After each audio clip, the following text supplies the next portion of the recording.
자, 이번 이야기 시청자 덕구님께서 이야기를 들려주실 건데, 오늘은 이야기가 다소 좀 무거울 수 있을 것 같습니다. 왜냐면, 한 존재 때문에 또 집안 자체가 너무나 힘들었던 이야기가 될 것 같아요. 근데 그 존재가 도대체 어떤 존재일지 같이 한번 들어보도록 하겠습니다. 안녕하십니까. 안녕하세요, 덕구님. 이게 되네. 되죠.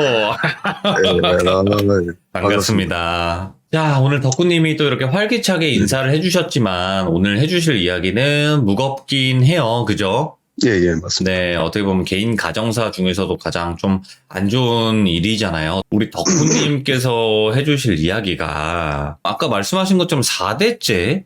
이런 일들이 있는 건가요? 아니요, 이제 이 벌어진 거는 10년이 조금 넘었는데, 지금은 좀 잠잠하더라고요. 그러면 도대체 어떤 이야기로 또 이야기가 진행이 될지 바로 한번 들어보도록 할게요. 렛츠 가! 기대십니다. 렛츠 기릿!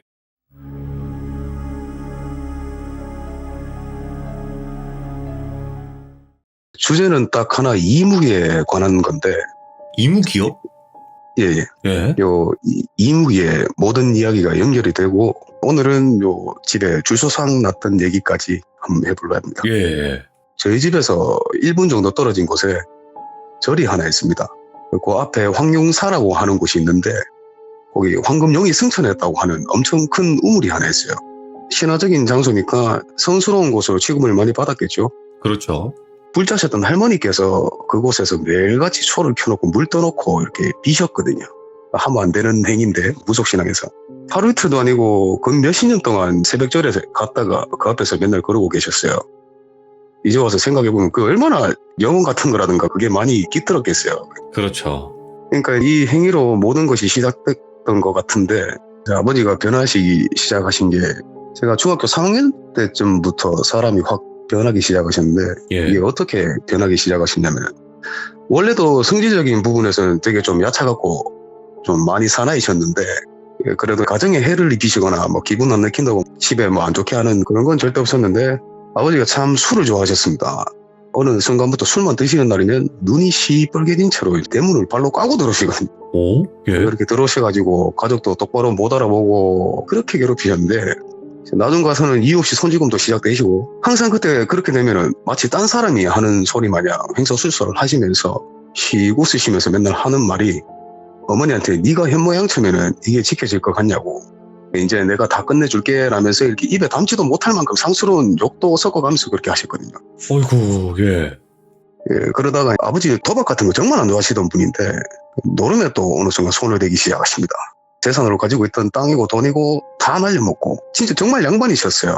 양반이셨는데 그 노름에 미치셔갖고 어느 순간 다 해먹고 가세도 기울기 시작하고 또 정말 잔인하고 무섭게 변하신 모습이 또 있는데 저는 무교인데 집이 불자 집안입니다. 그래서 뭐 제가 알기로는 뭐 불자 쪽에서 개고기나 뱀고기 이런 걸 축생도 윤회 이런 것 때문에 절대 불자는 먹으면 안 된다 하더라고요. 예. 근데 하루는 집 냉동고에 뱀이랑 개고기가 차있기 시작하더라고요. 오? 예. 그래서 또 그걸 또 맨날 환장해서 술안주로 드십니다. 뱀이고 개고기고 예. 눈이 돌아가지고 맨날 그렇게 환장하실 정도로 그렇게 눈이 시뻘개져갖고 사람이 또 변하시거든요. 예. 술을 또 그렇게 먹으면 사람이 변해요. 변해가지고 또 똑같은 모습으로 돌아오셔갖고 그렇게 취하시면은 기괴한 모습을 또 보여주신 게 부처님 가부자라고 하나요? 그 동상 보면 앉아서 이렇게 그 모습의 자세를 취하시고 눈은 감고 입은 씩 웃으시면서 뱀처럼 혓바닥을 낼름낼름 거리시거든요. 오, 예. 뱀처럼 소리라든가 이상한 소리도 자주 내시고 예. 그러니까 이제 와서 아구가 딱 맞는 게 뭐냐면은 그 절 앞에 있었대잖아요. 우물터가. 그러니까 이게 뭔가 그림이 딱 맞춰요. 부처님 절 그 앞에 우물. 그래도 일이 터지기 시작한 게 어머니가 주무시는데 우리마트에 아버지가 매일 칼을 그렇게 두고 주무시거든요. 예. 그때부터. 얼마나 어머니가 무섭겠습니까? 그날 어머니 꿈에 여자인지 남자인지도 모르는데 뱀 모습을 하고 있는 사람 형체가 깔깔깔깔 웃으면서 어머니 목을 조르는데 그게 진짜 숨이 막히시더랍니다. 그래서 깼는데 아버지가 뱀 눈이 돼가지고 혓바닥을 낼름낼름거리면서 어머니 목을 조르고 있더랍니다. 그 일자눈 칼룰은 얘기하시는 거죠? 네네네네. 예. 그 새벽에 어머니가 발버둥 치시다가 어떻게 빠져나와서 싸움이 난 거예요. 제가 중3 때니까 어리다네요. 그래. 네. 새벽에 자다가 깨서 놀래가지고 또 시작인가 하고 부모님 방으로 냅다 뛰어갔는데 아버지를 저지하고 어떻게 하다니 또 한바탕 난리가 난 거예요. 난리가 그렇게 쳐놓고 아버지는 그러다 또 나가버리시고 그 새벽에. 예. 어머니도 딸내 데리고 이렇게 있는데 어머니가 그러시더라고요. 내가 아버지 아무래도 엄마가 잘못해도 한참 잘못했다. 어머니가 다음날에 점집만 한 3군데를 찾아다니셨어요.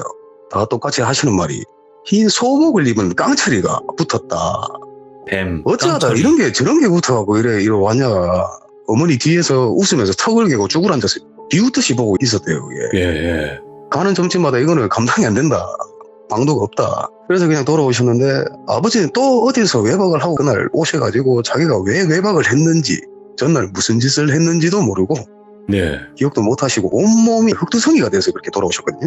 근데 그날 저희 집안 선산을 관리해 주신 분이 연락이 오셨는데 할아버지 무덤을 누가 난상을 쳐놨다는 거예요. 파헤쳐놓고. 그 옆에 술병이 나이런 걸로 다니고 예. 개판을 쳐놨다는 거예요. 이제 딱 보면 맞잖아요. 아버지 몸이 흑투성이고. 그래서 제가 어린 나이에 그 모습을 보는데 진짜 미쳐버리겠더라고요. 그리고 이제 이것이 어느 순간부터는 어머니 눈에 대놓고 바로 앞에서 보이기 시작합니다. 그러니까 아버지가 맨날 그렇게 반쯤 안 좋게 되신 상태에서 아버지가 육남이시거든요. 육남이신데 삼촌께서 하루는 갑자기 쓰러지셔서 병원에 누우셨는데 뇌종양이 발병하셔가지고 그래서 그 싱숭생숭한 와중에도 어머니가 병문안을 혼자 가셨는데 삼촌 옆에서 그 뱀이 또 깔깔깔 웃으면서 왔어? 뭐하러 왔어? 이러더랍니다. 예. 그 어머니가 놀래가지고 들어가자마자 화들짝 놀라서 자빠지셔가지고 그 사람 한참 아무 말도 못하고 뻔히 보고 있는데 한 5분 그러고 있다가 정신 차리시고 일어났는데 그때 당시에 건드리지 못하는 것 같다고 하시더라고요. 네. 식은땀 흘리시면서 삼촌하고 이야기 주고받고 하는데도 그 와중에 옆에다가 비명도 지르고 기괴한 소리도 내고 겁을 엄청 주면서 하는 게 너는 아무것도 할 수 있는 게 없다. 내가 다 끝낸다 했잖아. 라고 했다더라고요. 건드리지 못하는 것 같다 그랬잖아요. 그러고 어머니가 그날 마음이 너무 안 좋으니까 집에 운전해서 오시면서 답답한 마음에 바람이라도 쐬려고 관광유원지에 혼자 가시는 길에 갑자기 언제 나타날지도 모르는 그 순간에 조수석에 그 뱀이 앉아서 깔깔깔 웃으면서 어머니 핸들을 잡아버리더라고요. 와. 어머니 그 상태에서 핸들이 안 움직여지니까 그날 어머니도 차가 낭떠러지에 떨어져서 보문단지라고 있는데 그 보문단지가 호수가가 도로변 옆에 보면 다 낭떠러지예요. 네네. 그 호수가에 추락을 해서 벚꽃나무에 차가 박히고 차가 다 찌그러져가지고 진짜 얼마나 세게 박았는지 차가 F셀인데 그 당시에 차가 찌그러져가지고 차가 진짜 짜부가 됐어요. 그리고 어머니 몸 밑으로 다 으스러져서 1년 넘게 병원에 계셨거든요. 그 와중에 또 어머니가 기절하신 상태에서 수술을 받으시는데 이 뱀이 꿈에 또 나와서는 큰 고모분이 몸통을 반쯤 집어삼킨 채로 덩실덩실 춤을 추고 있답니다. 야, 이거 큰일 났다. 예. 깨어나셔가지고 어머니가 이상하다 했는데 며칠 뒤에 큰 고모님이 아무 이유 없이 갑자기 돌아가십니다. 그 뒤에는 삼촌도 결국 돌아가시고 예. 또 할머니까지 돌아가셔요. 그게 1년 안에 다 일어났던 일이거든요. 그 뒤로 매일같이 어머니 꿈에 나타나서 뭐 해줄까 하면서 그렇게 농락을 하고 어머니가 미칠 지경에 영하다는 무속인부터 스님들 다 수소문해서 아프신 몸 이끌고 찾아가서 자식들이라도 형님이 한 분 계시거든요. 자식들이라도 이제 잘못 안 되게 해달라고 방법을 찾는데 그때 당시에 제가 운동을 좀 오래 했어요. 예. 하려는 게 아니고 한창 사춘기에다가 집도 망하기 시작했지 운동 성적이 되게 좋았는데 아버지 사고 치시고 수갑 차는 모습도 여러 번 보고 하다가 어린 마음에 진짜 한순간에 때려치워버리고 밖에서 비행을 좀 세게 했었는데 밥만 먹고 운동을 했던 놈이 밖에서 뭐 하겠습니까? 밥만 먹고 이제 주무기밖에 안 하죠. 어머니 속이 얼마나 안 좋으셨겠어요. 그러다가 찾아간 곳에서 아들들이라도 좀 어떻게 안 되게 해달라고 그렇게 방법을 찾는데 제가 둘째거든요. 둘째 놈은 팔자가 깡패 팔자인데 영락 없는 칼잡을 팔자라고 무속인데 그렇게 말을 했답니다. 예. 거기다 이렇게 안 좋은 것까지 붙어서 어떡하나 이렇게 됐는데 다행히 지금도 제가 칼을 잡고 있지만은 안 좋은 칼이 아니고 현직 셰프입니다. 오, 요리사. 좋게 됐어요. 오. 예. 근데 또 이게 인연이 참 기구한 게 스승님이 일본 제일교포 출신이신데 뭐 한인 통역단 출신이시거든요. 지금도 후회 마음으로 정말 이렇게 좋은 일도 많이 하시고 사는데 뭐 미워하려는 생각은 없고요. 아까 건달 또, 출신이시라는 거죠? 예, 그 흔히 말하는 야쿠자 그런 분 어쩌다 거둬주셔서 그분 밑에서 요리를 시작했어요. 그분도 예. 이제 후회와 속죄의 마음으로 살고 계시는데 스승님도. 아무튼 돌아가서 이제 왜 이렇게 됐냐니까 저한테는 슬픈 얘기인데 나중에 커서 보니 어쩌다가 사주를 또 볼 일이 생겼어요. 뱀이 계속 저한테는 어떻게 해 하지 못했다 그러더라고요. 다치기는 정말 많이 다쳤어요. 살면서 이유 없이 막 다치는 날이 되게 많았거든요. 그러니까 이제 칼잡을 팔자를 할머니 할아버지가 좋은 데 가시지도 못하고 지켜주시겠다고 나쁜 길 안 빠지게 칼을 옆으로 쳐서 팔자를 살짝 바꿔 놓으셨다 그러더라고요. 네네. 그때 당시에 그 무속인 분이 말씀하시는 게 뱀이 와서 해하려 그러면은 할아버지께서 그렇게 뒤에서 싸우고 계신다고 말씀을 하셨거든요. 예. 참 저한테는 슬픈 얘기인데 또 하루는 세체공부께서 갑자기 또 췌장암이 발병하십니다. 갑자기 췌장암이 발병했는데 손 쓸 수 없을 지경까지 돼버려서 어머니께서 또 찾아뵈서 뵀는데 고모 배 위에서 뱀이 턱을 깨고 죽을 앉아서 또 깔깔깔 웃으면서 어머니를 맞이하더랍니다. 그러고는 고모 배 위에서 콩콩콩 뛰면서 할 수 있는 건 아무것도 없다고 그러다가 또 며칠 뒤에 결국에 세제 고모께서도 돌아가셨거든요. 예. 그 또 얼마 뒤에는 또 아버지가 췌장암에 걸리십니다. 이게 거짓말 같겠지만 진짜 우와. 아버지가 맨날 그렇게 계곡에다가 뱀에다가 안 좋은 거잖아요. 안주도 뭐 맨날 그냥 민물고기 회로 떠드시고 술은 그냥 자식도 못 알아볼 정도로 드시고 하셨으니까 술 때문에 아버지가 또 췌장암 오신 거예요. 아버지도 손 쓸 수 없을 정도까지 오셨는데 참 지금 생각해보면 희한한 게 아버지가 술을 안 드시면 진짜 양반이신데 그 전 모습으로 그대로 돌아오세요. 근데 술이 한 방울이라도 딱 들어가면 사람이 또 눈이 시뻘개서 보시거든요. 예. 뱀 흉내를 그렇게 내세요. 그러다가 아버지가 돌아가시기 직전에 또 한 번 진짜 미친 적이 있었어요. 예. 병원에서 이렇게 누워 계시다가 술을 드시면 안 되는데 그걸 또 못 참고 문도 안 주신 분이 어쩌다가 술을 공수해갖고 그걸 드신 거예요, 그 안에서. 거기서 술을 드시고 그 병원에서 간호사들이라든지 이렇게 자기한테도 좀 안 좋은 인체 그걸 하셨나 봐요. 자기를 예, 그런 해였다고요? 네네네.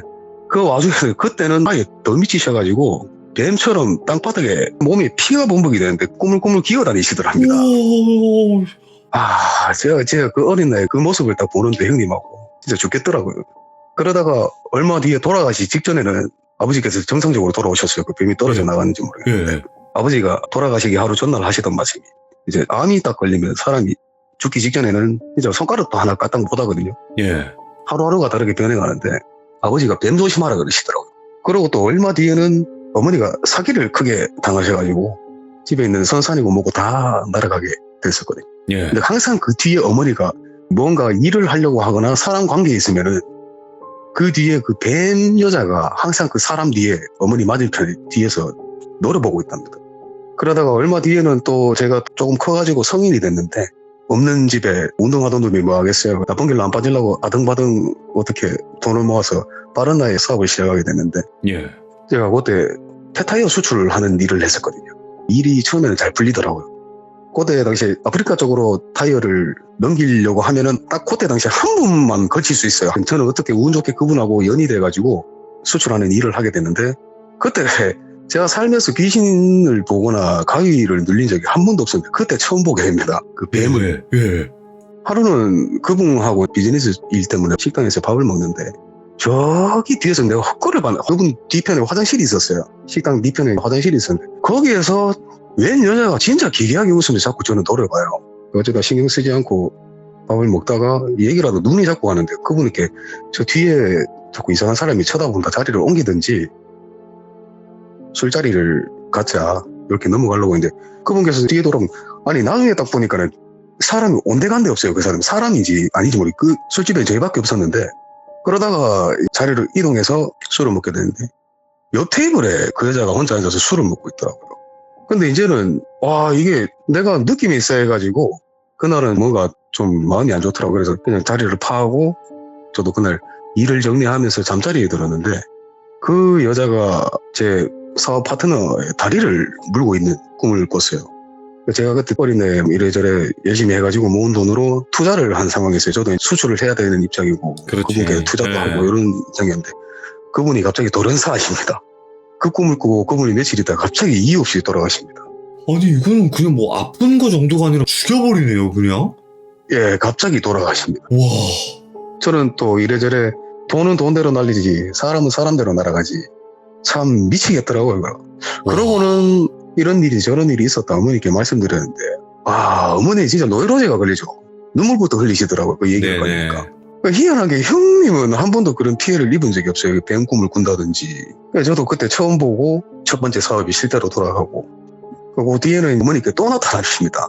징하네요 진짜. 어머니가 뭘 하려 그러면은 어머니 근처에서 항상 맴돌고 있는 거니까. 그렇게 또 한 해가 지나고 몇 해가 지나고 어쩌다가 망했던 집을 다시 가세를 세우려고 어머니랑 저랑 진짜 아둥바둥 해가지고 당시 형님은 공부 중이셨어요. 형님은 가방줄이 되게 기신데 대학원 생활을 하고 계셔가지고 어쩌겠어요. 뭐 한 명이라도 밀어줘야지.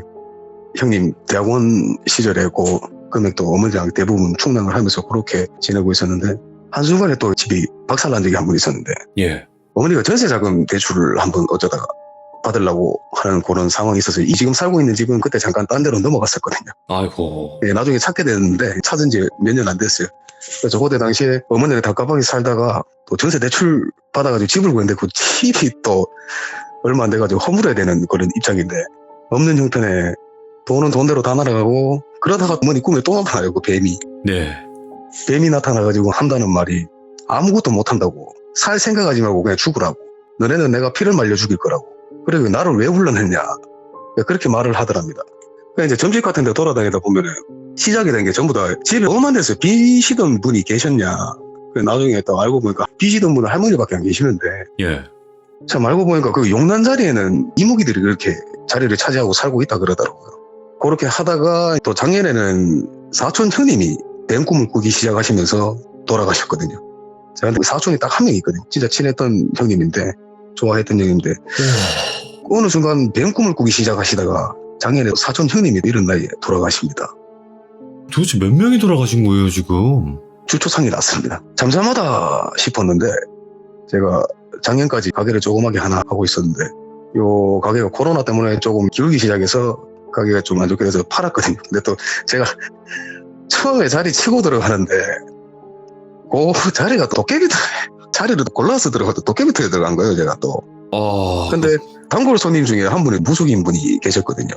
혼자 자주 술 드시러 오시는 분인데 그분이 하시는 말씀이 집에 뱀을 먹은 사람이 있냐고 간단하게 얘기를 해드렸죠. 아버지가 계곡이랑 뱀을 그렇게 드셨다. 아니 그게 아니고 여기 터에 터신을 누르고 있는 게 있다. 여기 터신을 안 보이고 도깨비터가 맞는데 뱀 형상을 한 사람이 쭈그러 앉아서 턱을 개고 저기 가게 입구에서 그렇게 니를 노려보고 있다. 그 작년에 딱 그런 얘기를 또 들었었거든요. 그리고 가게도 어려워지면서 가게를 어떻게 좀 반은 말아먹었는데 본전도 못 건지고. 이건 너무 심각한데요, 지금? 어떻게 방법이 없이 그래도 잘 헤쳐나가고 살고 있다 생각을 했는데 가끔 또 어디서 잊을만 하면 이렇게 약간 영적으로 그런 분들이잖아요. 그런 분들을 이렇게 뵈면은 뱀 얘기를 그렇게 하세요, 저한테.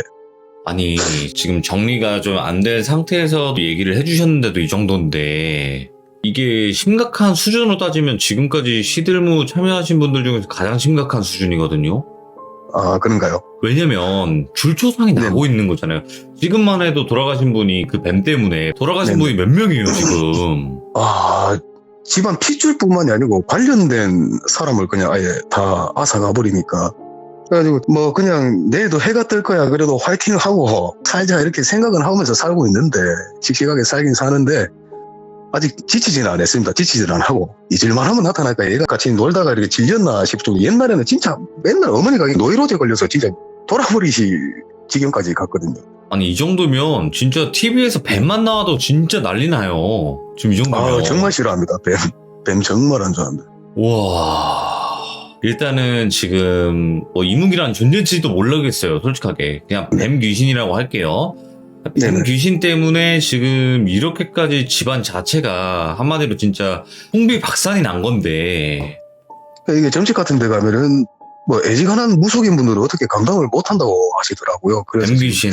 이렇게까지 지금 왔는데 일단은 지금 못하신 이야기가 워낙 많겠죠, 덕구님? 봉다리님처럼 시리즈로 가야 될 것 같아요. 오늘은 지금 이런 것 때문에 이런 피해를 많이 봤었다 정도로 저희가 알아들었거든요. 네네. 다음부터는 이게 정해가지고 해주시면 더 좋을 것 네네. 같아요. 10년 넘게 좀 이어전 일이라서 이게 정리를 해보니까 엄청 길더라고요. 여러 편으로 하셔도 되니까 덕구님 앞으로 네네. 절대 지치면 안 돼요. 우리 또 규정님들 계시니까 아시죠? 아, 저는 씩씩합니다. 네네네. 절대 엄청 지치면 안 되고 어머니도 꼭 지켜주시고요.